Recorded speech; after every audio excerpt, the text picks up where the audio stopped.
conferencia se enmarca dentro del ciclo de conferencias que estamos llevando a cabo tanto en el grado de Ciencias Ambientales como en Bioquímica en este curso 22-23. Antes de empezar con la conferencia en sí misma, quiero dar las gracias también al proyecto Micromundo. Tenemos por ahí a Llanos, que nos está moviendo, que es el responsable del proyecto, porque la facultad y el proyecto Micromundo son los que han organizado la conferencia y son los que han hecho posible que hoy Jorge esté aquí con nosotros. Y nada más, si os parece, también importante agradecer a Belén, que pertenece también al proyecto Micromundo y es profesora de nuestra facultad, y realmente es ella quien se ha encargado de gestionar, organizar, contactar con Jorge para que hoy podamos llevar a cabo la conferencia. Entonces, si os parece, le doy paso a ella para que presente a nuestro ponente y comenzamos con la conferencia. Bueno, en primer lugar, Jorge, muchísimas gracias por venir. A mí especialmente me hacía mucha ilusión el invitarlo a nuestra facultad. Gracias a todos vosotros, porque venir aquí a última hora, un viernes, y después del último jueves de fiesta, ¿no? pues se agradece mucho que hayáis mostrado vuestro interés. Introduciros un poco el por qué Jorge hoy está aquí. A raíz del proyecto Micromundo, ya sabéis un poquito de cómo va. Se trata de buscar microorganismos capaces de producir antibióticos, ¿no? Por el problema generalizado que hay de resistencia a antibióticos que se encuentra. ¿Dónde buscamos esos microorganismos? Pues en uno de los sitios en el que hay mayor diversidad microbiana, que es el suelo, ¿no? Entonces, Micromundo tiene un componente microbiológico muy importante, pero también tiene un componente ambiental pues determinante en este caso, especialmente relacionado con el suelo, ¿no? Donde buscamos esos microorganismos. Pues qué mejor que traer aquí a que nos explique algo más del suelo, ¿no? A Jorge Matáez. Jorge es presidente de la Sociedad Española de Ciencias del Suelo, es catedrático de la Universidad Miguel Hernández. Bueno, es un investigador fuera de serie, muy bueno, que yo creo que conoce el suelo en su totalidad y en todos sus componentes, ¿no? Conoce o ha trabajado el suelo a nivel físico, a nivel químico y a nivel biológico. Y esto en un edafólogo pues tampoco es tan común, con lo cual su visión es muy amplia. Bueno, muchísimas gracias. En primer lugar, la invitación a dar esta charla. Para mí es un placer. Estoy sorprendido porque me decía Belén que, no sé, estoy un poco asustado que igual no viene casi nadie. No sé. Yo estoy pensando si eso han sobornado para alguna cosa. Bueno, y agradecer principalmente a Belén y al departamento la invitación. Bueno, como veis, la charla la he titulado la importancia y la belleza de la diversidad del suelo. Es un poco lo que quiero con esta charla, y tiene como dos partes. Es mostrar un poco, primero, con ejemplos de la investigación que yo he llevado a cabo, con pinceladas de distintos trabajos, hasta qué punto el suelo o el tipo de suelo es importante en la respuesta, en mi caso, a una perturbación como es el fuego. Pero será importante en cualquier manejo, en cualquier otra agresión que se le pueda llevar a cabo. Y otra parte que voy a enseñar al final, más cortita, pero que yo creo que es muy chula para los estudiantes, que es una parte de divulgación que hacemos desde la Sociedad Española de Ciencia del Suelo, que es, dentro de las líneas que tenemos de actuación, una de ellas es la divulgación. Y a nivel universitario, una de las que tenemos son unas competiciones académicas mundiales, en las que preparamos equipos, como una selección española, y compiten en distintos sitios del mundo, con suelos distintos, con otros países. Y lo llevamos ya años haciendo, y es una de las cosas que yo creo que es mucho más, es muy interesante, ya lo veréis.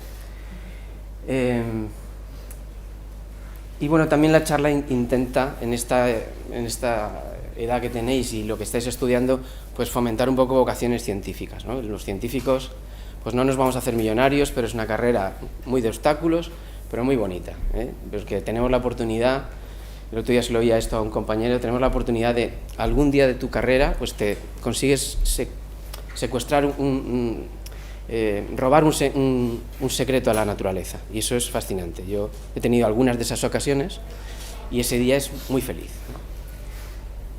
Bueno, ¿a qué me dedico o a qué me he dedicado? Ayer encontré esta foto, este soy yo también. Pues toda la vida, y me lo dicen muchas veces los compañeros, la familia, me dicen, desde luego, toda la vida estudiando para acabar siempre tirado por el suelo. Y efectivamente, pues yo me he tirado toda la vida tirado en el suelo. Ayer fue mi cumpleaños y pedí de cumpleaños que me regalasen unas rodilleras de estas de hockey, porque ya me cuesta mucho estar tirado en el suelo. Y los muestreos son muy largos. Bueno, como veis, mi principal línea de investigación siempre ha sido los incendios forestales. He estado trabajando en suelos quemados. Entonces, desde arriba podemos pensar que los suelos son iguales y que lo que hay debajo es igual.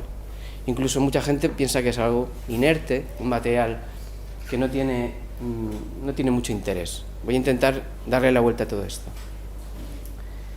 Mirad, el suelo, algunas generalidades, Seguro que muchos sabéis ya algo de esto, pero generalidades o 4 datos interesantes. El suelo, mucha gente pensaría, bueno, pues tenemos ahí metros de suelos, ¿no? Metros de suelo, bueno, pues en una zona tropical húmeda podemos tener metros o algunos metros de suelo de profundidad, porque están muy meteorizados, pero en la mayoría de los sitios el suelo son incluso centímetros. Entonces, me gusta mucho esta fotografía porque, fijaros, es un suelo muy esquelético, está la roca que se ve muy bien ahí, entre 20 y 40 centímetros tenemos de suelo, sin embargo ese suelo está cumpliendo unas funciones increíbles. La parte de arriba veis que está muy oscura, que tiene mucha materia orgánica, tiene carbono secuestrado ahí, y ese carbono mezclado con la materia mineral genera un medio muy apto para la vida de muchos microorganismos que juegan unas funciones esenciales para los ecosistemas. Hay bueno, y fijaros en este nombre, ¿no? Ahí pone Litic Humudet, o sea, los edafólogos tenemos la manía esta de ponerle nombres y apellidos a los suelos, pero fijaros eso que parece tan complicado, ya da una idea de la diversidad de suelos que podemos tener. Cada trocito de palabra de ese nos da una información, de manera que si sabemos la taxonomía de un suelo, leyendo en un trabajo eso, casi estamos viendo la foto, nos da muchísima información. Digo, hay una revista de ciencias del suelo, una revista científica, que a mí el nombre siempre me gustó mucho porque refleja exactamente lo que es un suelo. Se llama Geoderma. Realmente es eso, es la epidermis viva de la Tierra, es una capa muy delgada, pero súper importante. Algunos datos generales, mirad, después de los océanos, donde más carbono hay no es en la vegetación, es en los suelos. O sea, el segundo compartimento del mundo donde tiene más carbono es el suelo. Y por tanto, todos ahora que estamos con las problemáticas del cambio climático, entenderemos que puede ser un aliado. Si al suelo lo manejamos bien, lo cuidamos, ese carbono estará ahí, permanecerá ahí, en parte, y no se liberará a la atmósfera. Si lo manejamos bien, incluso se podrá secuestrar más. Unos suelos más que otros, pero podrá secuestrar. Si lo manejamos de una forma inadecuada, será un emisor de carbono a la atmósfera. Bueno, aquí hay una foto muy bonita. Esto es un chernozem, que son suelos típicos de las estepas rusas. En este caso es un suelo de una zona de Rumanía, de Transilvania. Pero fijaros hasta qué profundidad tiene carbono orgánico ahí almacenado. Luego, lo que decía Belén, de la parte biológica. Tener en cuenta que una cuarta parte de la biodiversidad del planeta está dentro del suelo. Eso la primera vez que lo escuchas te sorprende mucho. Una cuarta parte, un 25% de los organismos del mundo están dentro del suelo. Gran parte de ellos son invisibles y en gran parte son aún desconocidos. O sea, conocemos muy poco de esa biodiversidad que hay dentro del suelo.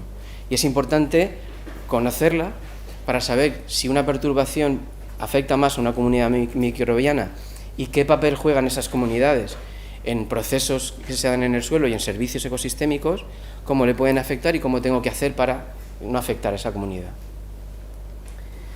Luego, todos los años la FAO, bueno, esta charla que se ha convertido ya un poco en el mes del suelo más que en el Día Mundial del Suelo. El 5 de diciembre sabéis que es el Día Mundial del Suelo, pero no podemos hacerlo todo el día 5, entonces vamos extendiendo y cada año se hacen más actividades. Este año en Naciones Unidas la FAO cada año va sacando este día pues un lema para llamar un poco, poner el foco de atención en algo sobre el suelo, la contaminación, la erosión. Este año es sobre el suelo como origen de los alimentos. Entonces, 2 datos para que tengáis. 95% de nuestros alimentos provienen del suelo, el 95%. Y la mayoría de los elementos esenciales para las plantas provienen del suelo. Hay que tenerlo en cuenta. Y el suelo es un medio muy diverso, ¿vale? Y a mí otra cosa que me gustaría mucho de la charla es que os llevéis una imagen de que el suelo además es diverso y es muy importante, es muy bonito. Me gusta mucho la fotografía e intento que con la fotografía también captar esta idea. Esto es un gráfico de la distribución de los grupos de suelos de referencia. Los edafólogos utilizamos normalmente 2 sistemas de clasificación, la Soil Taxonomy o la base de referencia mundial. En este sistema, por ejemplo, el primer nivel taxonómico tiene 30. Esos 30 grupos, fijaros, ¿no? Pues están distribuidos, algunos suelos tienen más presencia que otros. Los criosoles, ¿no? Que por ejemplo un 12%, pero esto irá cambiando, ¿eh? Desde luego, este gráfico va a cambiar rápidamente con el tema de del cambio global y desaparición del permafrost en muchos sitios. Bueno, pues lo he preparado de esta manera. Vamos a hacer un viaje por el mundo, ¿vale? Vamos a coger primero la parte de investigación y os voy a enseñar zonas en las que yo he trabajado, algunas de ellas, para que veáis los efectos tan diferentes de los incendios forestales o manejos posincendio en suelos distintos. Primero estaremos en zonas mediterráneas, que son las que más conozco, porque son las donde vivo, pero después vamos a viajar a Torres del Paine, en la Patagonia, en Chile, un sitio extremo, que también tuvo un incendio enorme hace unos años, y después vamos a viajar a una zona en Arequipa, en los Andes peruanos, una zona árida. Ya veréis si incendios en una zona árida, pues luego veréis qué interesante es ese sitio. Y por último os enseñaré esto que os decía de las competiciones académicas. También un viaje por el mundo, por estos sitios, que bueno, luego detallaré. Entonces empezamos por aquí, ¿vale? Los incendios forestales, alguna generalidad también para que tengáis presente. Todos pensamos siempre que los incendios son malísimos.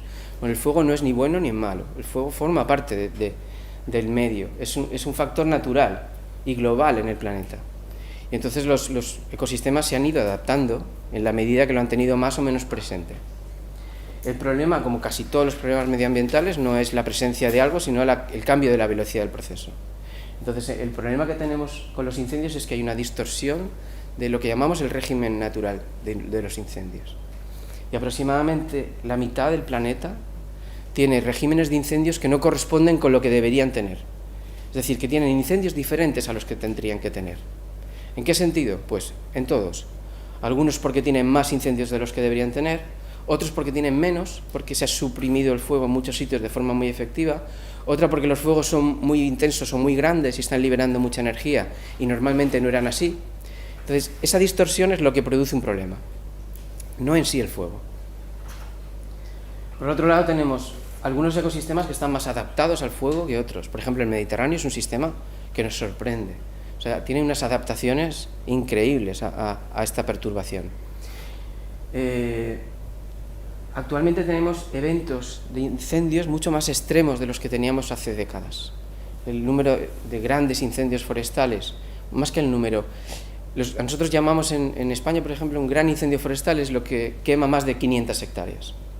Entonces, en los últimos años, esos grandes incendios forestales han pasado de ser de un promedio de 1.000, 2.000 hectáreas a quemar 10 veces más. Este año, por ejemplo, bueno, en Zamora ha habido uno gigantesco, en Alicante hubo uno de 20.000 hectáreas, en Castellón hubo uno de 30.000 hectáreas. Ese es el problema, no en sí el fuego. Y luego el fuego está ahora más presente por condiciones climáticas también y antrópicas en ecosistemas que no están tan adaptados. Y ahí tienen también un problema, porque un ecosistema que está adaptado, bueno, si el cambio no es muy brusco, se irá incluso adaptando a esa nueva situación. Os pongo un ejemplo.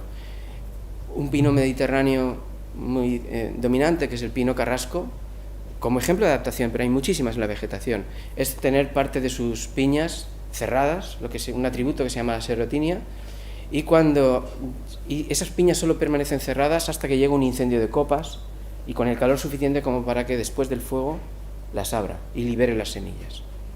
Eso es un ejemplo de adaptación. ¿Qué ocurre? Que bueno, ese pino tiene que tener la suficiente edad para producir esa semilla. Si le cambio la recurrencia y en menos de 15 años me aparece otro fuego ahí, pues a lo mejor los pinos no han tenido la edad suficiente como para volver a producir ese tipo de tener la madurez sexual para tener ese tipo de semilla. Recientemente un investigador español, uno de los mejores ecólogos del fuego, que es Juli Pausas de Valencia, ha sacado un artículo mostrando unos datos que se ve, estoy hablando de hace 2 semanas, se ve cómo este pino se está, en las zonas donde ha habido más recurrencia, adaptando en el sentido de que ya no son 15, sino que reduce el número de años para producir esa semilla. Fijaos un ejemplo de adaptación. Bueno, ¿y qué factores influyen en el impacto que tiene un incendio en el suelo? ¿Vale? Entonces, aquí la respuesta siempre tiene que ser, o sea, no hay una respuesta, es depende de muchos factores. Entonces, para que tengáis un poco una visión de qué factores son los que influyen en el impacto que tienen los incendios en los suelos, uno fundamental es la intensidad y la severidad que tiene. Intensidad es la cantidad, la velocidad a la que se libera energía. Tenéis aquí una foto de una quema prescrita, está liberando muy poca energía, y al lado un incendio de alta intensidad. Luego la energía es diferente. El impacto también será diferente. No siempre está totalmente correlacionado, pero muchas veces sí. Entonces la severidad sería la afectación que ha tenido con o vegetación, o en este caso en el suelo. Puede ser de muy poca a ser muy alta, como el que tenéis allí a la derecha, donde el fuego ha consumido la parte orgánica y nos ha dejado los primeros centímetros ya bien afectados. Depende de esa severidad, pues se van a alcanzar unas temperaturas u otras. El suelo en general es un buen amortiguador, aislante del calor, pero los primeros centímetros se ven afectados. Podríamos decir, bueno, son los primeros centímetros, ya, pero es que son los más importantes. Es donde está la parte más fértil del suelo, la que va a tener que interactuar con la lluvia, con la atmósfera, la que va a tener que empezar a reaccionar después. Entonces, no vamos a entrar tampoco en el detalle, pero en este gráfico, fijaros, esta parte, eso son temperaturas, pues la parte biológica del suelo es la que a temperaturas más bajas se suele ver afectada. Son temperaturas muy fáciles de alcanzar en un incendio. Entonces, de momento podríamos quedarnos con la idea esa de que se pueden llegar incluso a esterilizar unos centímetros de suelo, que luego con el tiempo se va recolonizando y se recupera. Propiedades químicas, pues depende de las temperaturas que se alcancen, pero hay, por ejemplo, la materia orgánica, que es fundamental en el suelo, hay un cierto rango de temperaturas en las que la materia orgánica se va consumiendo. Si no se alcanza, no le pasa nada. Si se supera, incluso la puede destruir toda.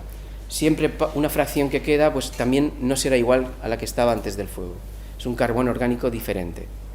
Y propiedades físicas, que os enseñaré yo ahora un par de propiedades físicas más en detalle, pues depende de las temperaturas, pero va a depender mucho del tipo de suelo, y por eso os voy a enseñar justo esas.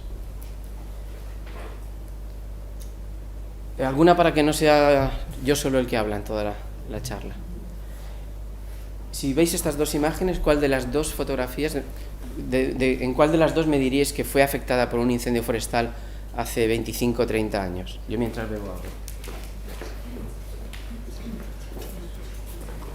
Por lo que sabemos de la derecha. De la derecha. Aquí vienen ya aprendidos algunos. ¿Estáis todos de acuerdo con él? Que ha dicho que sabe, y entonces, claro, por lo que sabemos. ¿Estáis todos de acuerdo? ¿Sí? Normalmente aquí siempre hay debate. Hay gente que dice, no, la izquierda, la derecha, izquierda, derecha. Depende de la escala temporal también. Dependería. Tú piensas que yo soy profesor y vengo aquí, siempre hay truquitos y cosas. Y entonces, ¿estáis seguros? Tenéis que pensar, no sé. Pues mira, la izquierda y la derecha. Y las dos en el mismo incendio forestal. ¿Vale? Esto fue un incendio en Alicante en el año 87 y la foto es de 2005. Y yo, para hacer las dos fotos, lo único que hice fue girarme para un lado y girarme para otro. ¿Vale? Entonces la diferencia es una solana y una umbría. O sea, después de unos años, y más en ambientes semiáridos, las zonas de umbrías van a estar más favorecidas porque van a tener algo más de agua. Y va a tardar más tiempo el agua en evaporarse. Entonces, el balance hídrico en una solana siempre es más desfavorable. Y un elemento necesario para que todo empiece a funcionar, limitante en nuestro ambiente, es el agua. Entonces, Entonces, un factor importante va a ser, nosotros nos vamos a tener que preocupar más de las solanas que de las umbrías. Lógicamente también se quemarían de forma diferente, una solana que una umbría, porque una tendría más biomasa que otra. Pero otro factor, la recurrencia. La recurrencia es lo que os decía antes, ¿no? El número de incendios en un tiempo, o la frecuencia de incendios, cada cuánto se está quemando. Esto es esa misma solana que os he puesto antes, que se quemó en el 87, y hay una parte que se vuelve a quemar en 2005. Es decir, en poco tiempo ha tenido 2 incendios. Y claro, no es lo mismo, decimos, sí, el ecosistema mediterráneo está adaptado, claro, y nosotros estamos adaptados a un constipado y a una gripe de vez en cuando, pero no a 4 COVIDs y a una pulmonía. A eso no estamos adaptados. Entonces, que esté adaptado no quiere decir que tenga resistencia permanente a esta perturbación. Entonces, en este caso, eso pinta mal. ¿Por qué? Porque es una zona de solana con pendiente, se ha quemado 2 veces. Miro el suelo, además está desarrollado sobre una litología que son margas, bastante erosionable. No está en antiguas terrazas de cultivo, que la mayoría de nuestros bosques están ocupando ahora zonas que antes se cultivaron y se cultivaron en terrazas. Gracias a eso tenemos suelos aún. Si yo voy un año después y hago la misma foto, casi está igual.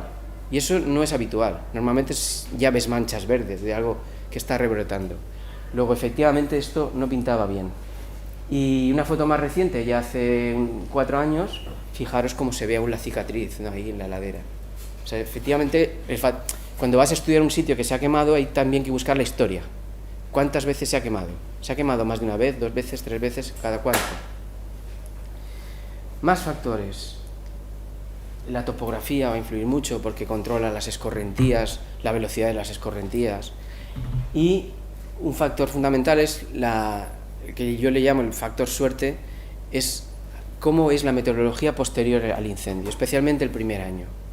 Si yo tengo un año de sequía, va a ser malo. Si tengo unas lluvias torrenciales, las primeras, muy malo. Entonces, lo mejor que le puede pasar a una zona que se quema es que las primeras lluvias sean, pues, como decimos por aquí, buenas, ¿no? Que caiga copiosas, pero sin alta intensidad. Que no se generen grandes escorrentías y que el agua ayude a que las cenizas se vayan incorporando en el suelo y todo empiece a restaurarse por sí solo. Y bueno, vamos a lo que vamos, al suelo. En todo esto, ¿qué tiene que decir el suelo? ¿Cuál es el papel del suelo o la voz del suelo en la respuesta a esta perturbación? Pues como os he enseñado antes, los suelos son muy diversos. Entonces, por lógica tendríamos que entender que podrán tener respuestas diferentes. No todos van a tener que responder de la misma manera. Unos estarán más preparados que otros, ¿no? Entonces, eso es lo que os voy a intentar enseñar con ejemplos de distintos trabajos de investigación. 2 suelos de Alicante. Distan unos cuantos kilómetros. Este es un suelo muy joven, desarrollado sobre margas, en antiguas terrazas de cultivo. Es un suelo forestal, pero muy joven. Muy joven quiere decir, por ejemplo, que si yo a este suelo que está sobre margas le mido los carbonatos, pues puede tener un 60% de carbonato. Es decir, se parece mucho a la roca de la que se está formando. Y este de al lado es sobre calizas. Es un suelo que vulgarmente lo llamamos la terra rosa, y sin embargo es un suelo más antiguo que tenemos en el Mediterráneo. Esto tiene cientos de miles de años. Su horizonte superficial ya casi desapareció por erosión, y el argílico, que es ese horizonte de acumulación de arcilla y aluvial, está metido entre la roca caliza porque se forma a partir de la disolución por procesos kársticos de esa roca. El residuo que va quedando se va acumulando entre la roca, y ese es ese suelo. Bueno, pues ahora veremos que este suelo, que por ejemplo este suelo, como os he dicho, es tan antiguo ya que no se parece mucho a su roca de origen. Si yo le mido los carbonatos a un alfisol de estos, pues a lo mejor tiene un 2, un 3, un 4% de carbonatos. El resto ya se fue, desapareció. Ahora nos encontramos a veces recarbonataciones en esos suelos, pero es un suelo muy diferente a cómo se originó. Pues tiene unas propiedades que le hacen que es más resiliente a los incendios, responde mucho mejor. La agregación de las partículas, es decir, cómo se organizan las partículas y forman una estructura en el suelo, la arcilla, el limo, la arena, con la materia orgánica, son agregados muy estables. Y luego tiene una particularidad que ya veréis, y es que es muy difícil que este suelo se nos haga hidrofóbico, que es una propiedad que os enseñaré ahora. Con lo cual, absorbe bien el agua, tiene algo más de arcilla, retiene más los nutrientes y responde mejor. Y luego por otras cosas también, bueno, ahora lo vamos a ver. Este mismo suelo, en un incendio de este verano, y esta foto es de al mes. Bueno, por un lado vemos ya la vegetación, que el palmito, por ejemplo, esto es increíble. Todo quemado y ya salen las hojas verdes. Y luego lo que os decía, este suelo pues tiene una particularidad, y es que no tiene esa disposición de horizontes paralelos a la superficie, sino que está mezclado con la roca. Entonces, aunque es un suelo esquelético, está un poco protegido, yo digo protegido por su madre, por la roca madre, por su material parental, porque la roca por encima lo está protegiendo. Si yo lo veo en superficie, los que sepáis algo de geomorfología o de geología, estaréis viendo un lapiaz. Esos lapiaces, esa roca karstificada en superficie, por un lado me está ayudando a que si hay una escorrentía se frene, porque hay pedregosidad y roca en superficie que hace que se frene y entonces no haya tanta erosión. Incluso semillas que podrían desaparecer por escorrentía quedan atrapadas en los huecos. Es decir, que tiene ventajas frente a otros. Estamos viendo ya un factor suelo súper importante. Bueno, una de las propiedades que estudiamos ya hace muchos años era la repelencia al agua. Es una propiedad muy, muy llamativa. Muchas veces me llevo a las conferencias una muestra y la pongo al principio de la conferencia, y cuando termina la charla aún siguen las gotas ahí. Entonces la gente se lo cree mucho más que viendo una foto. Pero os prometo que eso es agua. Entonces esto, la primera vez que lo ves, te llama mucho la atención. Es decir, es una propiedad por la cual un suelo seco, la mayoría de los suelos son hidrofílicos. Tú pones una gota de agua y no te da tiempo a ver la forma de la gota, lo absorbe enseguida. Pero hay suelos que tienen esta propiedad, que son hidrofóbicos, que quiere decir que la gota no infiltra inmediatamente, sino que está durante un tiempo. ¿Cuánto? Pues si lo consideramos que si son más de 5 segundos, ya es algo hidrofóbico, pero puede estarse horas. Entonces, claro, esto es un problema cuando yo tengo un suelo desnudo porque se ha quemado, tiene algo de pendiente y el agua, si no infiltra, va a escurrir y no va a entrar. Entonces, esa escorrentía genera erosión, pero el suelo que se ha quedado además seco, dice, es que yo ahora me quedo sin agua, no puedo empezar a restaurarme. Entonces, esto lo observamos que parecía que en suelos quemados era más frecuente. Y una cosa buena que tenía es que se relaciona bien con la estabilidad de agregados. Tiene lógica. Bueno, no os he dicho por qué se produce. Se produce porque hay compuestos orgánicos que son hidrofóbicos. Esos compuestos orgánicos están recubriendo la superficie mineral, puede ser de un agregado, de una arena o de una arcilla, pero está recubriendo y entonces el agua no puede entrar en el suelo. ¿De dónde vienen esos compuestos? Pues pueden venir de formas, de fuentes diversas. No siempre es el fuego. Tenemos hongos, exudados de raíces, por la actividad microbiana pueden generar compuestos orgánicos. En la transformación de la hojarasca también. Algunos de ellos, y dependiendo del tipo de vegetación o del tipo de microorganismo, son hidrofóbicos y entonces recubren las partículas minerales. ¿Vale? Y luego el fuego también. ¿Por qué? Porque el fuego lo que hace es, si es un fuego intenso y severo, consume parte de la materia orgánica, vaporiza compuestos orgánicos, algunos migran por los huecos del suelo, se enfrían y condensan. Y también parte de la ceniza que está parcialmente quemada, algunas especies también son hidrofóbicas. Entonces, todo ese material en contacto con el suelo lo hace hidrofóbico. Teniendo en cuenta esto, ¿qué suelos creéis en cuanto a textura, es decir, arcillosos o arenosos, que serían los más propensos a desarrollar repelencia al agua?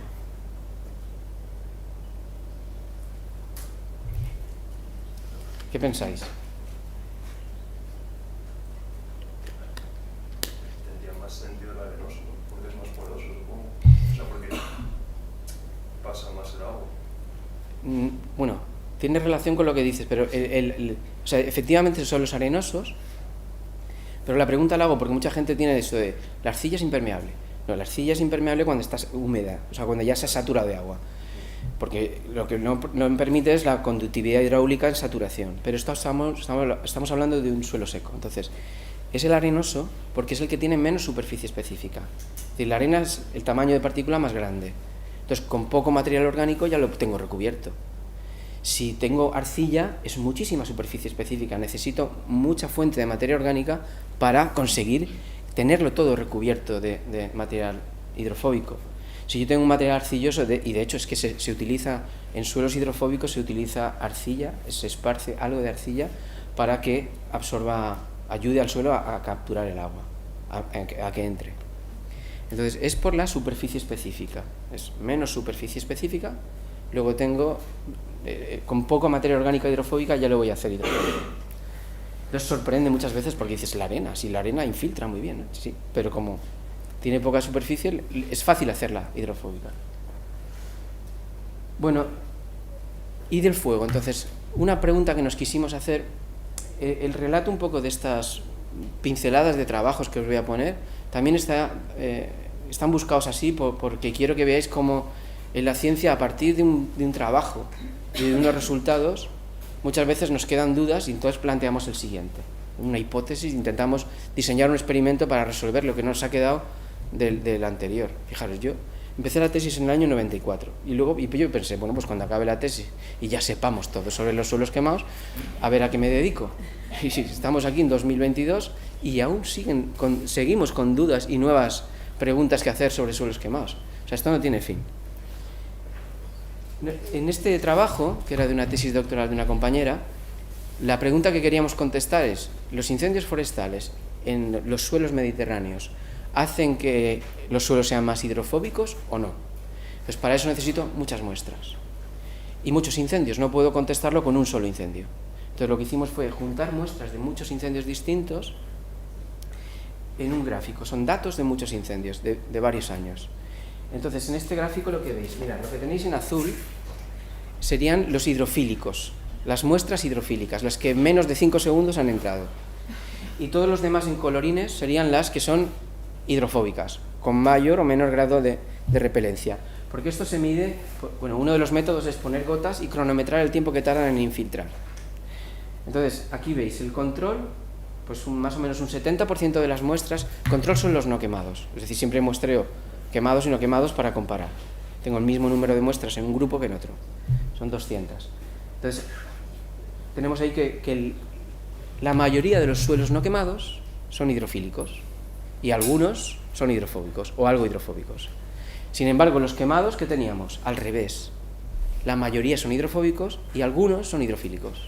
Entonces, esa respuesta está clara. En general, los incendios forestales en nuestros suelos aumentan la repelencia. Esto es por esto. Esos compuestos hidrofóbicos aumentan cuando se produce un rango de temperaturas entre los 200 y pico, 300. Uy, que esto es táctil, no me había dado cuenta.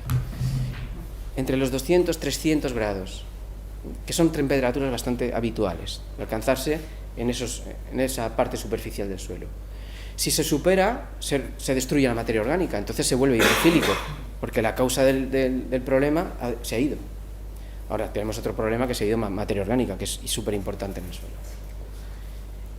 Vale, y aquí vino una curiosidad. En el campo ya y en el laboratorio, cuando íbamos decíamos, oye, ¿no os habéis fijado que todas estas muestras azules, tanto en quemadas como no quemadas, o casi todas, provienen de un mismo tipo de suelo? Entonces nos fuimos a los datos, fuimos a ver qué muestras eran, y efectivamente, eran de este suelo. Y dijimos, a ver si es que este suelo es una maravilla de suelo, que evita o es menos vulnerable a desarrollar esta propiedad. Bueno, pues vamos a hacer un experimento. Entonces, ¿cómo yo diseño un experimento para contestar a esta pregunta? Pues necesito este suelo, pero de distintos sitios del Mediterráneo. Entonces cojo de distintos sitios, incluido de Israel. Hay una zona de Israel que es el Mont Carmel, que es un calco a una zona que tenemos en Alicante, porque tiene el mismo tipo de roca, misma vegetación, misma pluviometría, el mismo suelo, todo igual. Entonces, con compañeros allí, pues hicimos intercambios de muestras y cogimos de 14 sitios, hicimos quemas controladas en el laboratorio, a esos rangos de temperatura que sabemos que tiene que producirse esto. Bueno, pues los 14 nos dieron que no salía repelencia al agua a ninguna temperatura, hidrofílicos todos. Y dijimos, esto es, efectivamente no, pero queríamos ir más allá. ¿Y por qué? Vamos a forzarlo. Y pusimos los 14 otra vez con una capa de hojarasca de pino potente, que sabemos que produce esos compuestos hidrofóbicos al quemarse. Los quemamos otra vez y entonces ya la mitad de ellos se hicieron algo hidrofóbicos, no mucho, pero algo. Diseño de esos uno de esos días que te vas contento a casa. Dices, ya tengo 2 grupos perfectos para comparar. Ahora voy a estudiarlos, a ver en qué se diferencian esos 2 grupos. Bueno, pues la diferencia básica influyen distintos factores, nunca es una cosa solo. Pero quien estaba marcándome básicamente la diferencia en este caso era la mineralogía de la fracción arcilla, el contenido de caolinita que tenía este suelo. Por tener un poquito más, ya marcaba que no había manera de hacerlo hidrofóbico. Entonces, en general vimos que estos suelos tienen algo más de caolinita, no mucho más, pero algo más de caolinita que otros suelos de la región. Y sabíamos de otros trabajos que, de entre las arcillas que decíamos que se utilizan para enmendar esta propiedad cuando se observa, una de las más efectivas era este tipo de arcilla. Con lo cual todo cuadraba.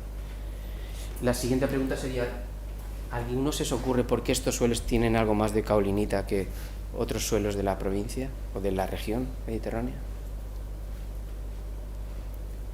Va un poco en relación a lo que os he puesto al principio de las 2 fotos esas de los suelos. Os he dicho, este es uno de los suelos más antiguos del Mediterráneo, con lo cual es un suelo en el que los minerales menos resistentes han ido desapareciendo. Incluso la calcita se ha ido, el carbonato cálcico se va. Entonces se van acumulando los minerales más resistentes a la meteorización. Con lo cual, la caolinita sabemos que es un mineral muy resistente y la que hubiese se ha ido acumulando en el suelo. Y lo demás ha ido desapareciendo, con lo cual en proporción ha aumentado. Luego, el color rojo es debido a óxidos de hierro, a hematites, que es un mineral muy cromógeno. A poco que haya, le da un color ese rojizo. Bueno, esos días que dices, ¡ay, qué bien, he descubierto algo que a mí me parecía muy interesante! El interés práctico de esto es que si se nos queman unas hectáreas y yo sé que en una zona tengo este tipo de suelo y al lado tengo el otro tipo, pues me voy a preocupar más del otro que de este. Y del otro me preocuparé más de la solana que de la umbría y donde haya más pendiente. Es decir, voy acotando dónde tengo que preocuparme. Vale, otra propiedad muy relacionada en la que trabajé años y me volvió loco, así de claro, nos volvió loco a muchos, fue la agregación. La agregación, como os decía, es la diferencia entre un suelo y un sedimento. Es que un suelo, las partículas se agregan y se forma una estructura edáfica, que es que las partículas minerales y las orgánicas se organizan uniéndose. Eso hace que el medio ya sea, por un lado, más resistente a la erosión, porque no es lo mismo que venga una riada y estemos todos sueltos, que si viene una riada y nos cogemos, igual aguantamos más. Eso es un agregado. Y por el otro lado está generando una porosidad nueva, está secuestrando carbono orgánico, poros que serían más finos ahora son más gruesos, más grandes, entonces hay más posibilidad de que haya aire y agua, un medio más apto para la vida. Es decir, la agregación es una propiedad que yo le llamo un poco integral, porque además es la integración de la parte biológica, química y física del suelo. Bueno, ¿por qué os decía que me volví loco durante años? Porque el primer incendio que yo voy a estudiar, la primera hipótesis es, bueno, si el suelo se ha quemado con alta intensidad, que esta zona parece que sí, voy a medir la estabilidad de los agregados, que es los resistentes que son a la ruptura, eso lo hacemos con una lluvia simulada, y lo esperable es que sean más débiles, ¿no? Que se hayan roto o que sean más débiles, porque se ha consumido materia orgánica que es un agente cementante, es un agente que hace que la agregación sea mejor. Y me sale lo contrario. Lo primero que me voy a ver es si me he equivocado con la rotulación de las bolsas, pero no, lo repetimos y sale lo mismo.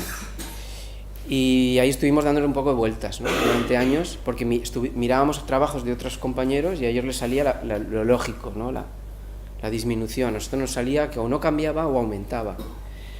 Durante un tiempo también pensé, a lo mejor es un artefacto un poco del muestreo ya en sí, porque si el incendio es intenso y ya ha producido una destrucción de parte de los agregados, cuando yo muestreo estoy cogiendo solo los que han resistido, con lo cual el fuego ya hizo la selección y estoy midiendo los que han quedado. Durante tiempo pensábamos que era eso, pero yo seguía con la mosca ahí detrás de la oreja, que podía ser otra cosa.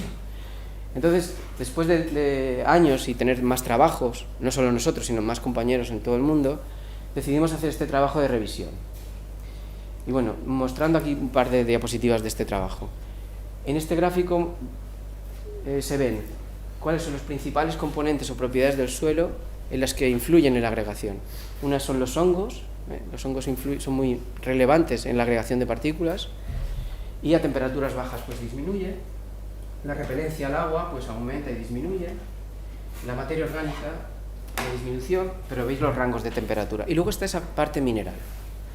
La fracción mineral, pues sabemos que a temperaturas muy altas óxidos, hidróxidos de hierro y aluminio pueden verse modificados, se pueden producir recristalizaciones, fusiones térmicas de arcilla o colapsos de arcilla si las temperaturas son muy altas. Entonces, analizando de dónde venían los resultados y de qué tipo de suelo en cada trabajo, describíamos 3 patrones de comportamiento distintos. Incluso ahora algún otro colega ha propuesto un cuarto.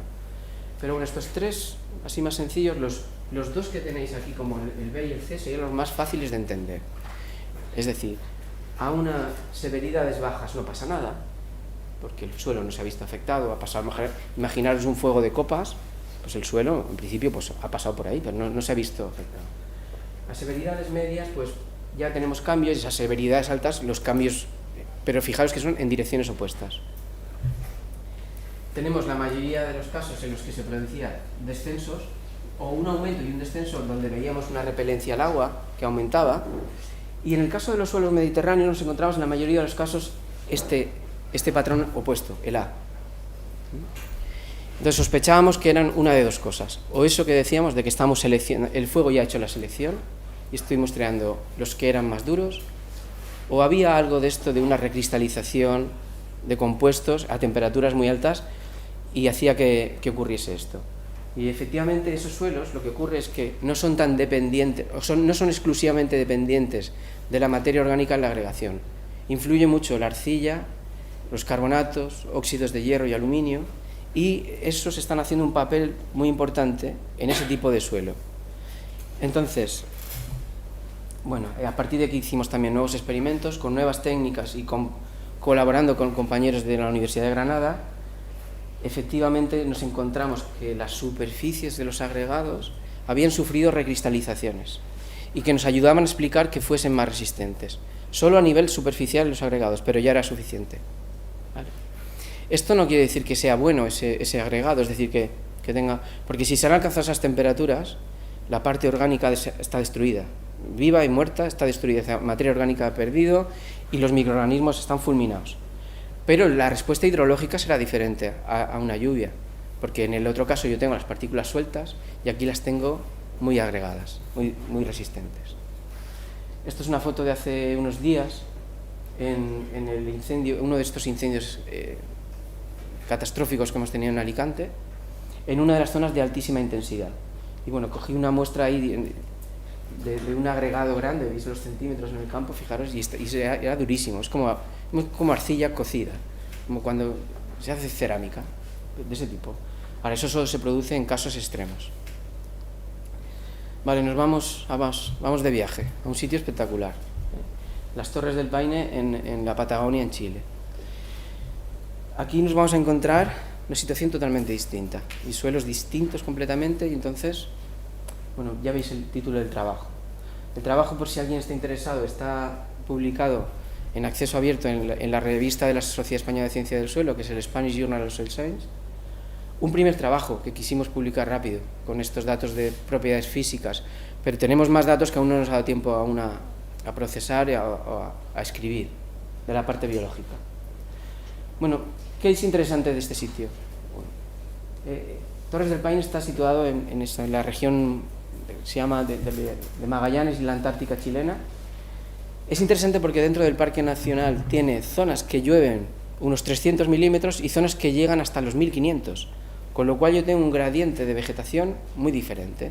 Hay zonas de estepa patagónica en transición con un matorral xerófilo, tipo mediterráneo, a zonas en las que tengo un bosque magallánico muy denso. Y ahí, esto se quemó en el año 2012, bueno, entre 2011 y 2012, fue un incendio enorme de casi 20.000 hectáreas, y unos compañeros de la Universidad de Santiago de Chile estaban estudiando durante todos estos años la recuperación de la vegetación. pero no se había hecho nada de suelos. Entonces allí es cuando me pidieron la colaboración, nos pareció muy interesante, me volví loco para conseguir la financiación, pero al final conseguimos ir. Y con 1000 problemas, que ayer hablábamos de si solo el valor de las muestras lo conoce el que las ha cogido, porque luego los trabajos no quedan las anécdotas. ¿Qué hicimos? Bueno, muy particular de esta zona. ¿Qué suelos tiene? Pues también son suelos muy jóvenes. ¿Por qué son suelos muy jóvenes? Que le llamamos casi bebés. Porque hay que tener en cuenta que esa zona, en la última glaciación, estaba toda cubierta por hielo. Entonces, no es hasta que se retira el hielo, hasta que puede empezar la formación de un suelo. Cuando se retira el hielo, le damos al cronómetro. Y estamos en un ambiente frío. Y ya solo, básicamente, donde tenemos sedimentos glaciares es donde se va a poder desarrollar más fácilmente un suelo. Pero son suelos jóvenes, en términos geológicos o edafológicos, estamos hablando de pocos miles de años, en un ambiente frío con baja actividad biológica, aunque tenga grandes aportes orgánicos, pero que no ha dado tiempo a que el suelo se estructure, forme esa agregación. Especialmente cuando el material parental del que tiene que empezar a formarse son sedimentos de morrena glaciar, y lo más fino que teníamos ahí es básicamente esa arena.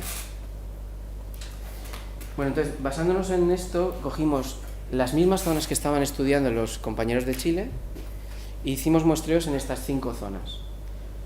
La zona esta que está en rojo es la zona donde llueve menos. Vamos a fijarnos un poquito más en esa. No puedo entretenerme en los resultados de todo, pero fijaos en esa, en la que llueve menos de 300.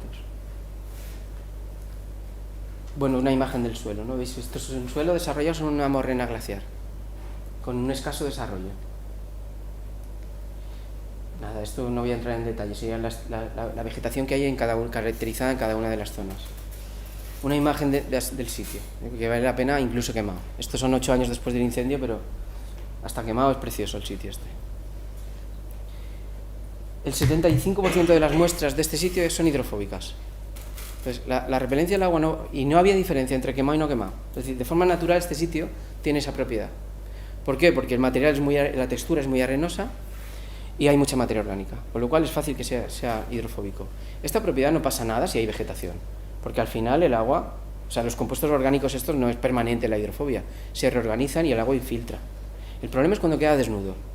Ahí, en ese tiempo que está desnudo hasta que vuelve a tener vegetación, es cuando esta propiedad le puede causar un daño. Así, algún dato interesante. Mirad, esto es porcentaje de suelo desnudo en cada una de las 5 zonas. Es decir, 8 años después del incendio, la zona 1, fijaros que tiene un 50% de la superficie, no tiene vegetación, está aún desnuda, 8 años después del incendio. O sea, eso nos da una idea del tiempo que lleva sufriendo esto. Es una zona que de forma natural tampoco tiene el 100% cubierto por vegetación, ya tiene alguna calva. Pero llama mucho la atención esa diferencia. Alguna otra zona también tenía alguna diferencia significativa entre quemado y no quemado. Esto que tenéis en oscuro es el quemado y esto es el no quemado. Esto no es estabilidad de agregados, es qué porcentaje de muestra está formando agregados. El resto es sedimento. Pues bajísima. O sea, para un suelo normal esto es muy bajo. En general, en torno a la mitad de la muestra está formando agregados y el resto no. Pero es que la zona 1, fijaros, uy, no sé qué le pasa. Vale. Entre el quemado y el no quemado hay diferencia, partiendo ya de un dato bajísimo. Y esto solo es atribuible, porque en ese caso la severidad en esa zona del incendio fue baja, es atribuible a procesos de erosión. O sea, durante esos años ha habido mucha erosión en ese sitio, la parte más fértil se ha ido, y lo que tengo debajo, que es lo que está ahora en superficie, es un material más desagregado. Esta zona no solo sufre erosión hídrica, sino que la principal erosión que tiene aquí es eólica. Hay unas ventiscas, pero tremendas, porque hay un momento del año, en un periodo así algo más estival, que como tiene glaciares cerca, la combinación de tener un glaciar más frío, muy cerca, y tierra firme que se calienta más rápido, generan unas ventiscas tremendas. Entonces, imaginaros una zona que se ha quemado, la cubierta de cenizas es muy fácil que se vuele, las primeras ventiscas, ese material se va. Habrá fertilizado otro sitio, pero el sitio se ha empobrecido. Y no solo las cenizas, las partículas, si no están bien agregadas, también desaparecen, se mueven. De hecho, bueno, estando allí con ventiscas, es que te pegaban piedras en la cara. Materia orgánica, lo mismo. Una disminución bestial. Es decir, un sitio que ha sufrido y es muy vulnerable y se ha degradado en algunas de las zonas. En otras ha aumentado la materia orgánica. ¿Y cómo puede ser que aumente la materia orgánica después de un incendio? Si ha sido de baja severidad y ha pasado por copas, parcialmente quemado lo que hay, cae al suelo, el suelo no ha sufrido y luego no ha tenido grandes procesos erosivos en esa zona, tenemos más. O sea, no siempre lo veamos. Cada caso, incluso dentro de un mismo incendio, tengo zonas con efectos distintos.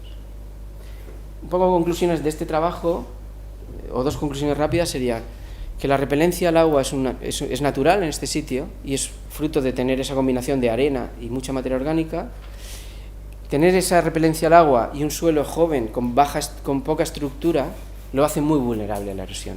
Luego, en este sitio se tienen que preocupar bastante de los incendios. Nos vamos al último como tema así de investigación, o casi el último que os voy a enseñar, a los Andes peruanos. Otro sitio también súper interesante. Esto no lo tenemos aún publicado. Son algunas diapositivas de una ponencia que hice en un congreso hace poco. ¿Por qué es interesante? Mirad, esto está en Perú, en Arequipa.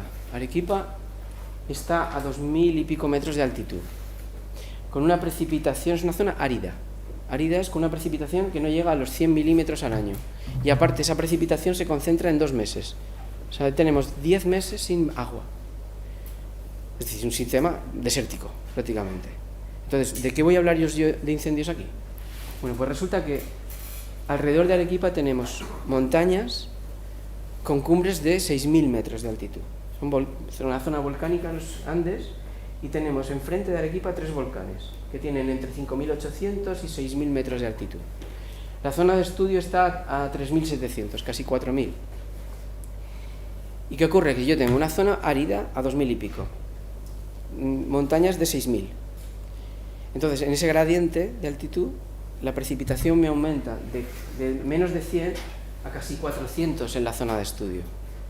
Paso de no tener vegetación abajo por la aridez, no tener vegetación arriba por la altitud, pero en medio tengo un oasis, hay como un cinturón de vegetación, principalmente matorral, pero también algún bosque arbóreo. Súper importante. Los forestales allí y los botánicos están muy preocupados, porque han empezado a tener más incendios de los que habían. Es un sistema que no tiene grandes adaptaciones al fuego, alguna especie arbórea no la tiene ninguna, y claro, perder la vegetación en un sitio donde casi no hay, y que Arequipa pasa un río que viene de las montañas, tiene que atravesar todo esto, pues es un problema grave. Entonces también decidimos estudiarlo. Esto es una imagen así del paisaje, ¿no? Un paisaje de matorral. Ahora veremos algo más. Mira, esta es la zona de estudio. En primer plano tenemos ese matorral. Esto que tenéis así más oscuro detrás es una especie muy interesante que se llama laqueño, que vive entre 3.500 y 4.500 metros de altitud. Es un árbol que no se recupera después del incendio. En este caso no se quemaron en ese incendio, pero otro incendio reciente que ha habido en otra zona, en otro volcán, sí que le afecta. Ese árbol, si no lo introducen, no va a volver a aparecer.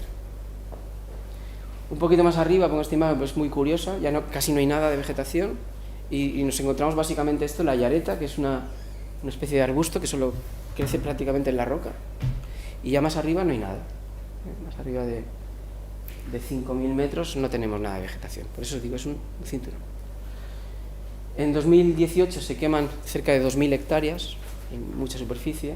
En 2019 tengo la oportunidad de visitar el sitio y con los servicios forestales y con una universidad de Arequipa planteamos un proyecto de investigación para estudiar suelo y vegetación.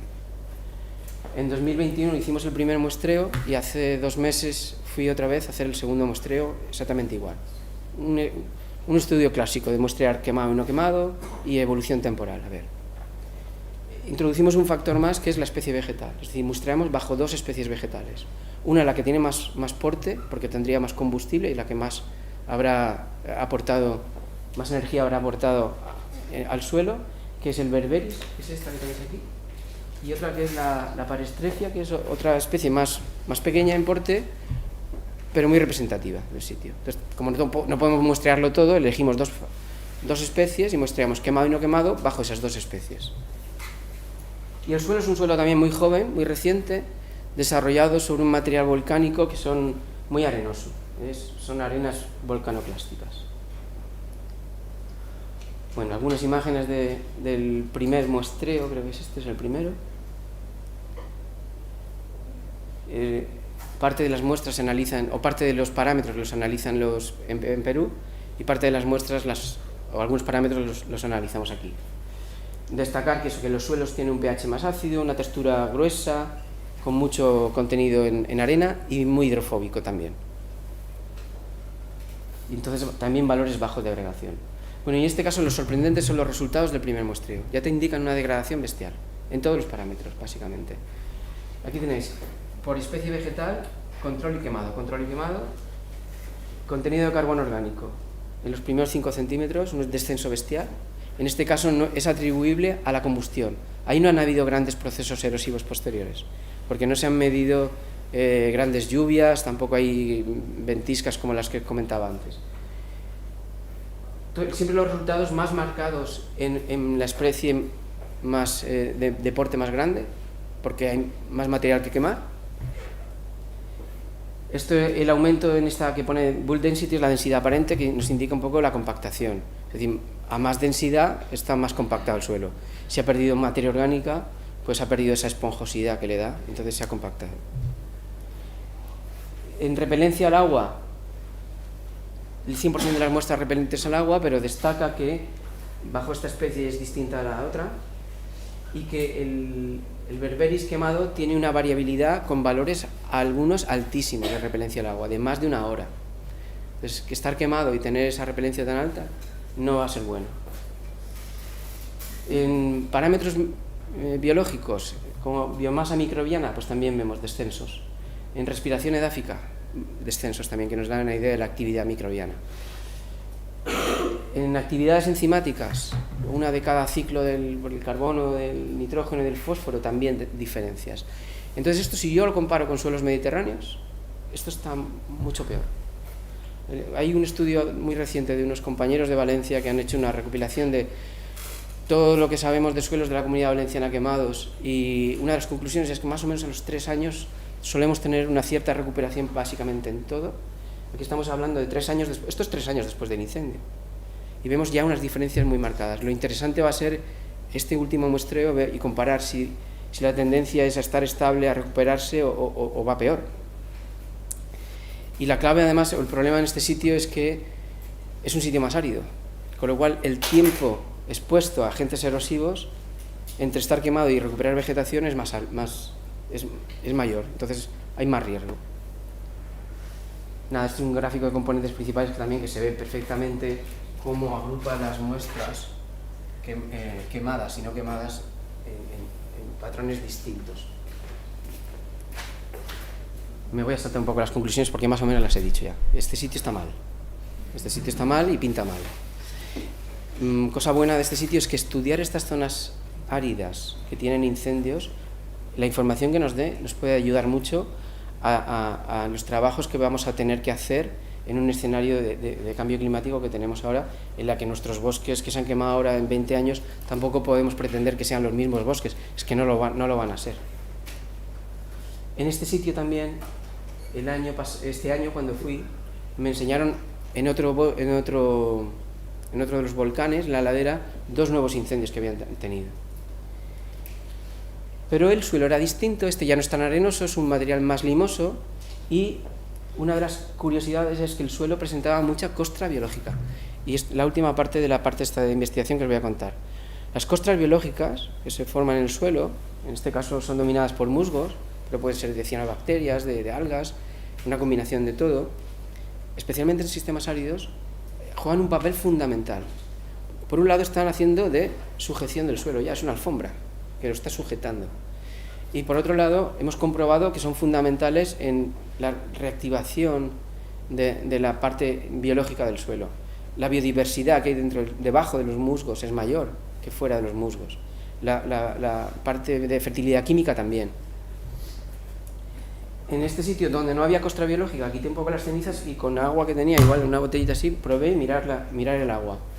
A poco pendiente que había, o sea, mucha repelencia. Echando agua ahí donde tenéis la costra biológica, pues mira, incluso muerta, está haciendo un papelón. Porque está ahí como algo seco y absorbe el agua perfectamente.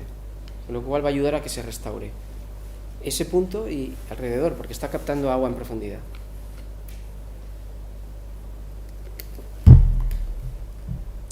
Bueno, de esto de los musgos, que ya os decía, esto es lo último que hemos estado estudiando y el mes que viene se va a leer la tesis doctoral de una chica que es Minerva, que le hemos dirigido la tesis, y han salido resultados súper interesantes. O sea, por resumir, los musgos están en la sucesión entre estar quemado y que se restablezca una vegetación más vascular.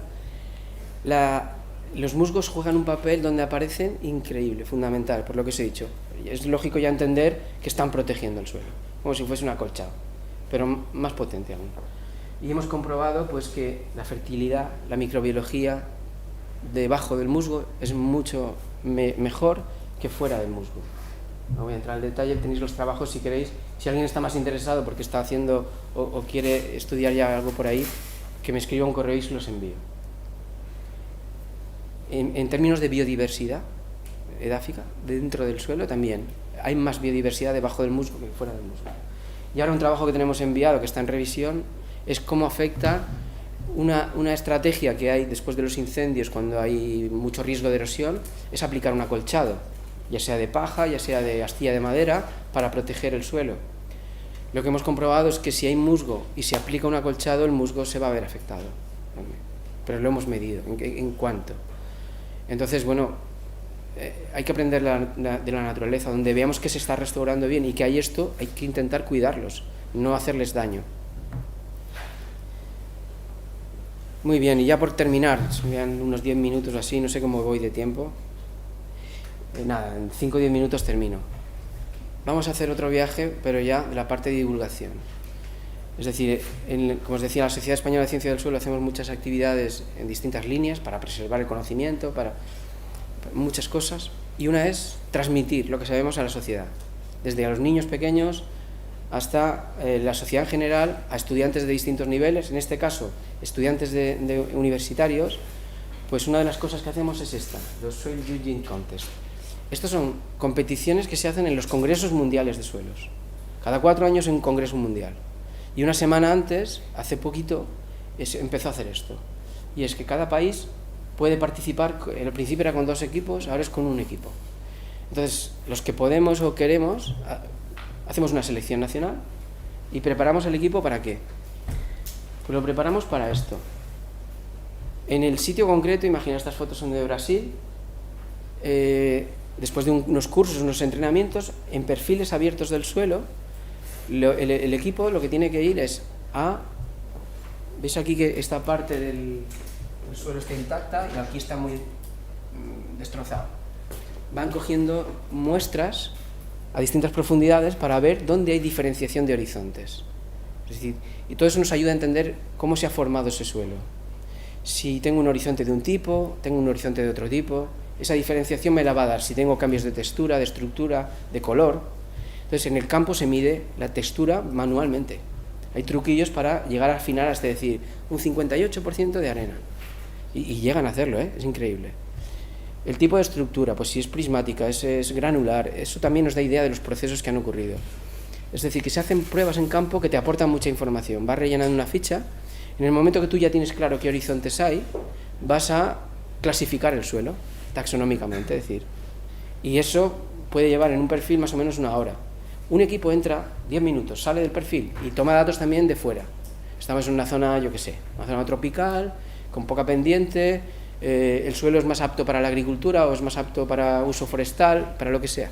Se anotan también todo este tipo de cosas. Muy interesante y sobre todo es muy divertido. O sea, los equipos se lo pasan bomba. Están una semana conviviendo gente de todo el mundo. En un curso que atienden, no os imaginéis cómo atienden, porque saben que el último día hay una competición mundial y quieren ganar todos.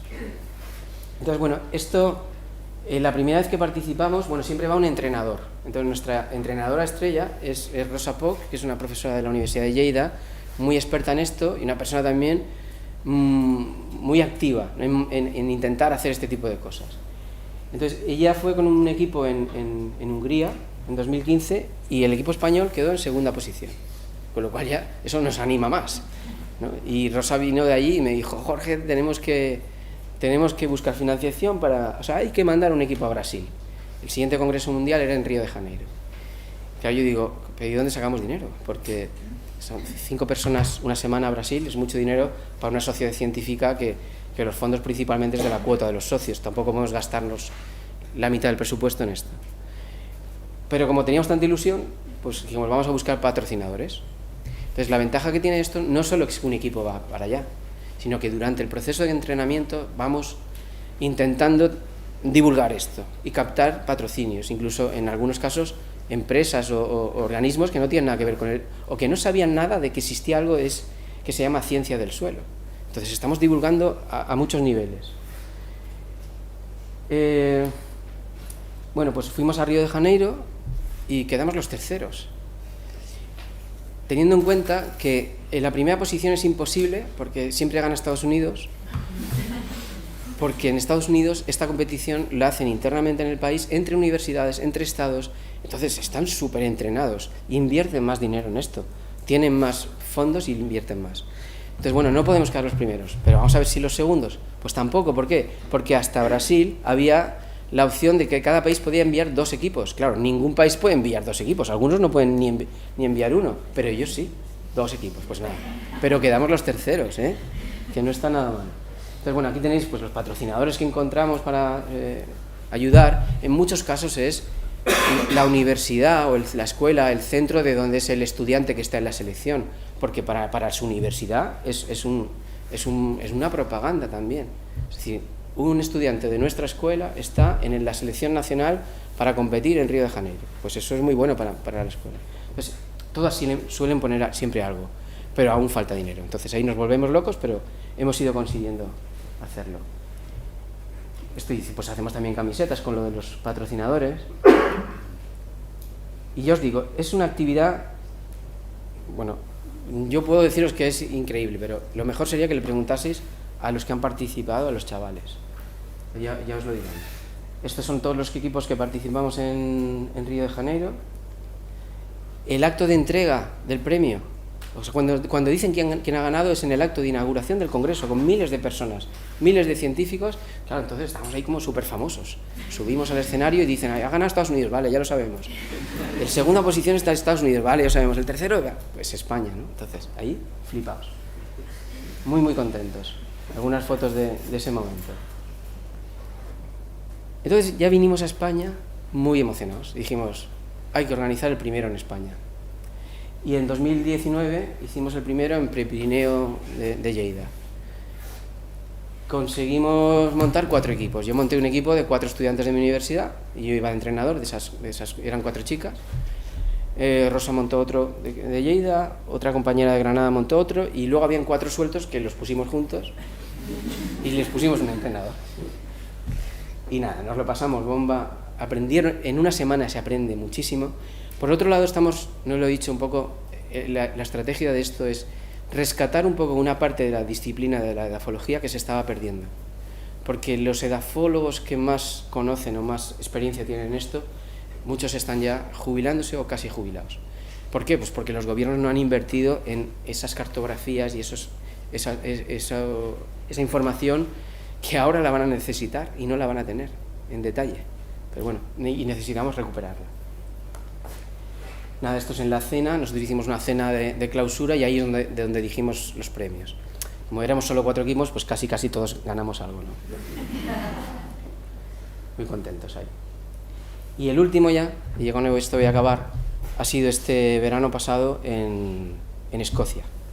Pues fijaros, hemos estado en zonas de Hungría, en zonas tropicales húmedas, y ahora nos vamos a una zona como Escocia, que lo que nos vamos a encontrar son suelos orgánicos, histosoles, que no estamos acostumbrados a verlos nosotros, o hay muy poco, no es habitual aquí, pues yo que sé, bueno, aquí sí, en tablas de Daimiel, en Ciudad Real tenemos histosoles, pero no hay mucho en España.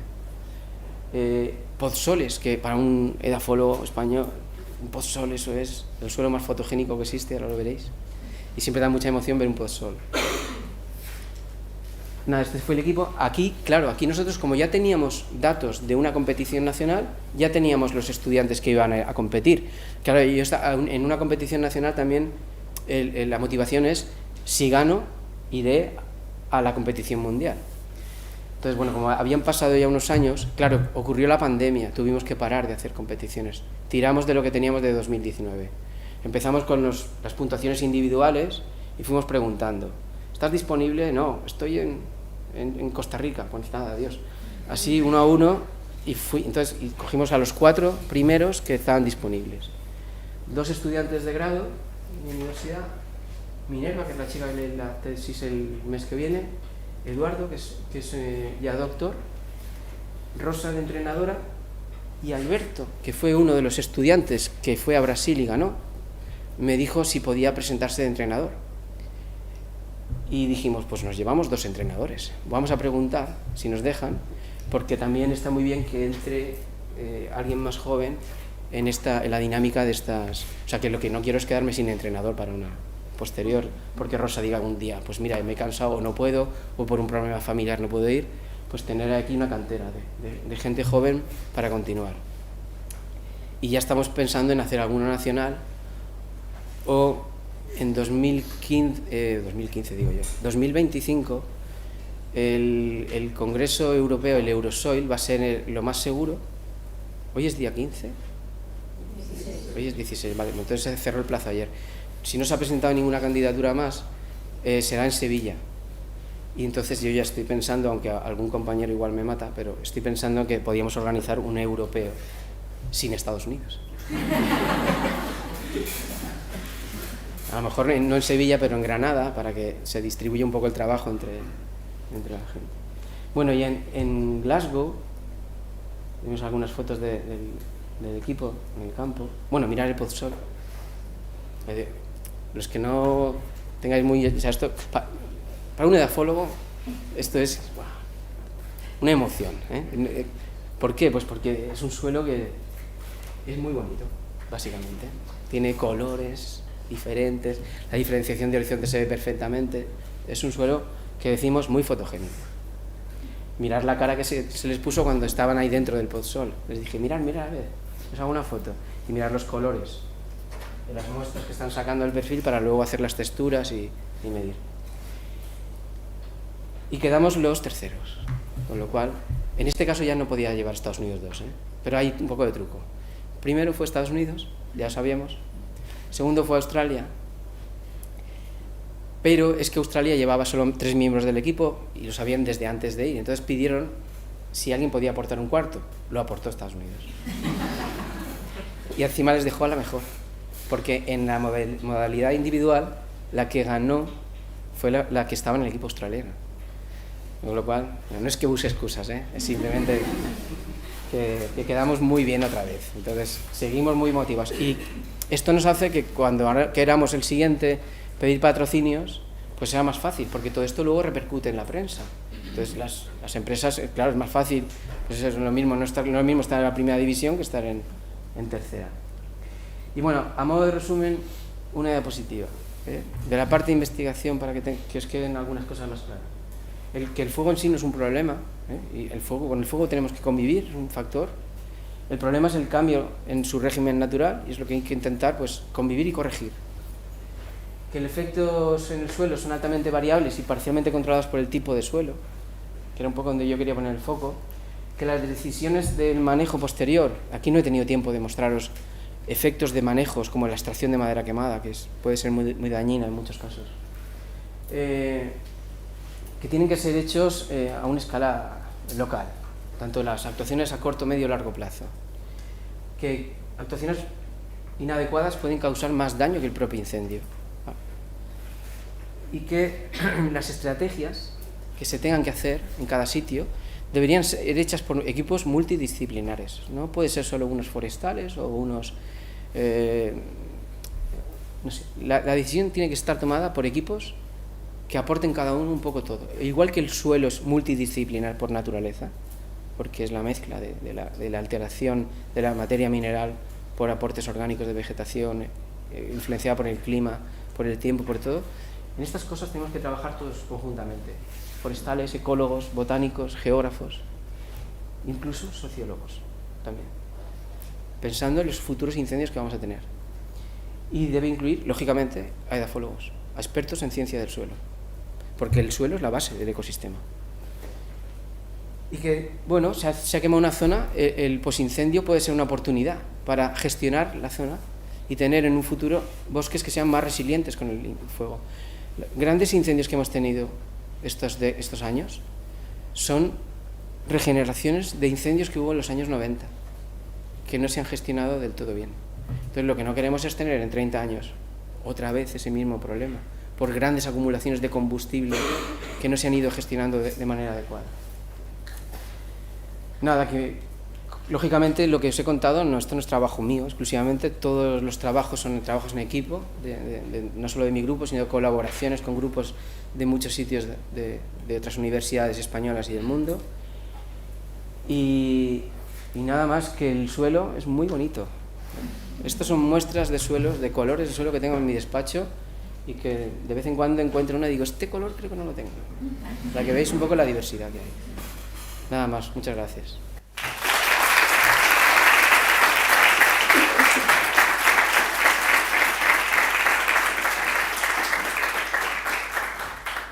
¿Tenéis alguna pregunta que hacerle o no? Ha quedado todo claro, lo he explicado muy bien, Jorge, gracias. ¿Alguna preguntilla tenéis por ahí? Yo una de la caolinita. Dijiste que la concentración que determinabas era hidrofóbico, pero la caolinita lo que hacía es, a mayor concentración de caolinita, ¿más hidrofóbico es el suelo o menos? Menos porque permanece dispersa en el suelo y entonces tenemos más superficie específica, entonces más difícil que... Claro, o sea, apunta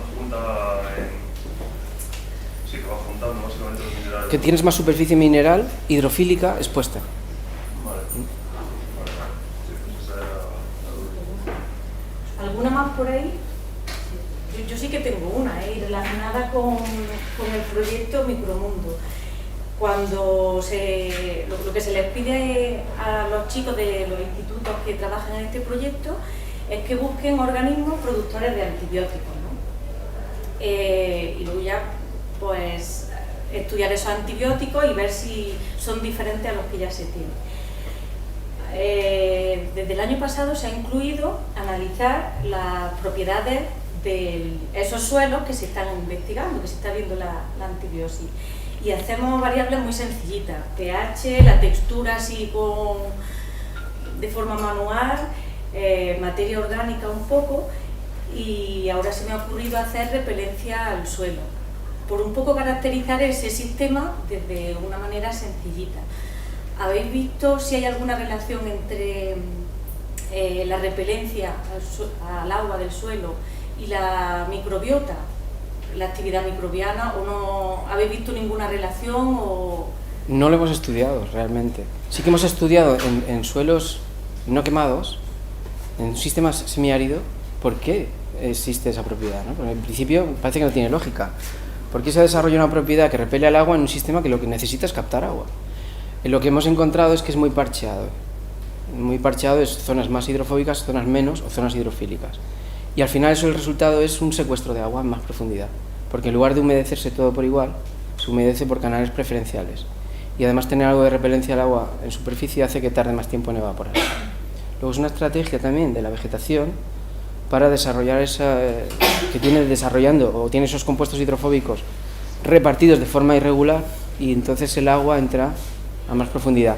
En lo que te comentaba de que estamos estudiando el tema de la recurrencia, el chico que va a empezar la tesis en esto quiere estudiar la relación que hay entre la repelencia y el desarrollo superficial de los musgos, porque hemos observado que donde hay calvas y no se extiende el musgo, el suelo es más repelente.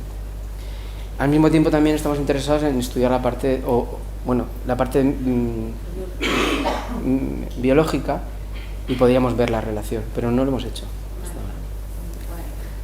Otra en la lista de... Por eso que no paran de salir siempre cosas. Sí. No vamos, os dejaremos muchas. Yo también llegará un año y me retiraré. ¿Alguna cuestión más que tenéis por ahí? Sí, un poco creo que lo has adelantado ya, pero por lo general hay algún estudio que en algunas zonas de estudio de gravedad que hay, por ejemplo, distintos niveles de referencia al agua, distintos niveles de agregación de partículas, que efectivamente luego la vegetación responda de forma diferente en términos de masa, estructura, diversidad, etc. Sí, claro. El que hayan parches hidrofóbicos hace que en esos parches no vaya a crecer igual. De hecho, yo al principio, cuando empecé la tesis doctoral, no había estudiado esto de la repelencia. Y en unas zonas experimentales que teníamos de quemas, yo veía que todo, en principio analizando la parte biológica, la parte química, todo estaba ahí bien, y sin embargo el suelo no funcionaba bien. Entonces pensamos que podría ser por esto. Y ese primer trabajo que he puesto de la repelencia al agua, estudiamos también la repelencia que había en distintas fracciones de agregados. Y una de las conclusiones era que si esa propiedad está, además hace que, aun humedeciéndose el suelo algo, no se pone bien en contacto, o no hay un intercambio de nutrientes con el agua y por tanto del agua a la planta. Entonces nos quedan calvas o parches sin que crezca bien la vegetación. ¿Alguna preguntilla más? Yo creo que ya está el estómago. Sí, yo creo que también. Yo quiero hacer una foto porque o sea, es raro tener tanta gente, ¿eh? Y luego me dicen, ¿ha ido mucha gente? Sí, le paso la foto. Muchas gracias. Muchas gracias.